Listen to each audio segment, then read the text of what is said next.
आपल्या अफाट ताकदीमुळे इराण म्हणजे काय चीज आता जातो आणि इराणला चिरडून परत येतो। या आविर्भावात निघालेल्या ट्रम्प तात्यांना इराणने असे काही जेरीस आणले की या युद्धाच्या पाचरात अडकलेली आपली शेपटी मोकळी करण्यासाठी तात्यांना इतर देशांची विनवणी करावी लागत आहे। एरवी आपल्या एका शब्दावर जग हादरवून टाकण्याची शेखी मिरवणाऱ्या तात्यांना इतके केविलवाणे कधीच पाहिले नव्हते। आपल्यावर कधीतरी अस्तित्वाची लढाई लढण्याचा प्रसंग येईल हे माहीत असलेल्या इराणने खूप आधीपासूनच या युद्धाची तयारी सुरू केली होती। अमेरिकेच्या ताकदीपुढे आपण समोरासमोर टिकू शकणार नाही याचीही जाणीव इराणला होती आणि म्हणूनच हे युद्ध इराण गनिमी काव्याने लढत आहे। लाखाच्या मोगली फौजेला मुठभर मावळे त्रस्त करून सोडायचे तसाच काहीसा हा प्रकार आहे।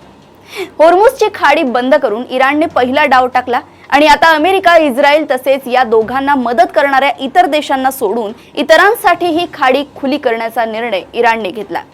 ही खाडी अमेरिका आणि मित्र देशांसाठीच बंद असल्याने ती खुली करण्यासाठी आपले नौदल पणाला लावण्याची इतर कोणत्याही देशांची इच्छा नाही आणि अन्य देशांच्या मदतीशिवाय आपण हे आव्हान पेलू शकत नाही याची तात्यांना जाणीव झाली आहे।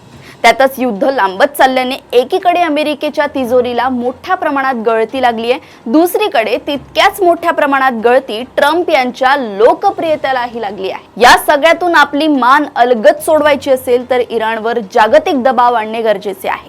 हे तात्यांच्या लक्षात आल्यावर त्यांनी इतर देशांची केविलवाणी विनवणी सुरू केल्याचं दिसतंय।